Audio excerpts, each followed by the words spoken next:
अस्सलामुअलैकुम अज़ीज़ तलबा, मैं आपका अपना दोस्त Abdul Razak sir. Online bridge course में आप तमाम का फिर से और एक बार इस्तकबाल है। हमारा आज ब्रिज कोर्स का 15वां दिन। आज हम टेस्ट देने की वीडियो बना रहे हैं। इसमें आपको ये हुकूमत की जानिब से लिया जाने वाला पर्चा ब्रिज कोर्स का पहली जाँच मुकम्मल 3 जाँच होना है। जमात चाहरुम का हम देख रहे हैं, माहौलियाती मुताला हिस्सा दुआम। इससे पहले हमने हिस्सा अव्वल की भी वीडियो बना चुके हैं। आपको सिर्फ इसके अंदर हिदायत दी जाएगी कि किस तरह से आपको पेपर लिखना है और किस तरह से आपको सवालात के जवाब देना है। बाकी सवालात के जवाब आपको खुद ढूंढना है और ख़ुद लिखना है। इसके लिए कुल 10 सवालात रहेंगे और 10 नंबरात रहेंगे। आपने इसमें हमने जो पढ़ा है, आपसे सवालात पूछे गए हैं, आप बेहतर होगा कि आप इसका ज़ेरॉक्स करा के उसके अंदर लिखिए, या फिर अगर आप कॉपी बनाए हैं तो वो भी चलेगा। कॉपी में भी आपने लिखना है और उसको हिफाजत से रखना है, क्योंकि इसके मार्क्स आपके दर्ज होना है। आपने अपने असातिज़ा कि व्हाट्सएप ग्रुप में आपने अपना फ़ोटो शेयर करना है जो आपने सवालात के जवाब लिखे हैं। देखिए, सबसे पहले सवाल है, मैं आपको पढ़कर सुनाऊंगा। सबसे पहला सवाल है, सूरज किस सिमत से निकलता है? इसका जवाब आपको लिखना है। आपको ये वीडियो में अच्छी तरह से पढ़ाया गया है, एनिमेशन के ज़रिए आपको समझाने की कोशिश की गई है। उसके बाद दूसरा सवाल है कि सूरज किस सिमत में डूबता है।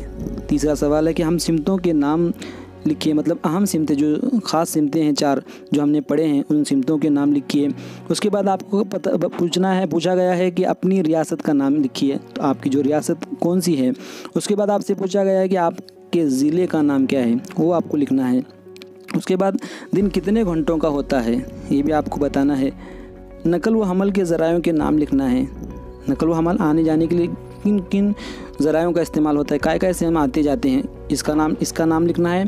उसके बाद यौम महाराष्ट्र किस दिन मनाया जाता है, ये भी आपको लिखना है। उसके बाद सवाल है कि सूरज के निकलने को क्या कहते हैं। उसके बाद सूरज के डूबने को क्या कहते हैं। उसके अलावा रसल व रसाइल के ज़राए कौन से हैं। उसके बाद सबसे तेज़ रफ्तार नकल व हमल के ज़रिए कौन से हैं, कौन सी ऐसी सवारी है जिससे हम सबसे तेज़ रफ्तार से पहुंच जाते हैं, ये आपको लिखना है। मोबाइल का इस्तेमाल लिखना है, सबसे अहम इस्तेमाल आपको तो पता है, आप तो इससे बखूबी वाकिफ़ हैं, इसका इस्तेमाल आपने लिखना है। उसके बाद टीवी का इस्तेमाल आपने लिखना है कि टीवी के इस्तेमाल क्या क्या होता है। उसके अलावा अहम मौसम के नाम आपको लिखना है, कौन कौन से मौसम हमारे हिंदुस्तान में पाए जाते हैं, हिंदुस्तान में कौन से मौसम हैं, उन मौसमों के आपको नाम बताना है। उसके अलावा आपका पसंदीदा मौसम कौन सा है, ये भी आपको उसके अंदर लिखना है आपकी पसंद के हिसाब से। किस मौसम में ठंडी का एहसास ज़्यादा होता है, यानी कौन सा ऐसा मौसम है जहाँ पर हमको ठंडी बहुत ज़्यादा लगती है, ये आपको लिखना है। उसके बाद सवाल है, अगर बारिश न हो तो क्या होगा। मौसम तो बारिश का शुरू है अभी, अगर बारिश न हो तो क्या होगा, ये भी आपको लिखना है। उसके बाद आपको लिखना है कि सैलाब आने से क्या मुराद है, सैलाब किसे कहते हैं, ये भी आपको लिखना है।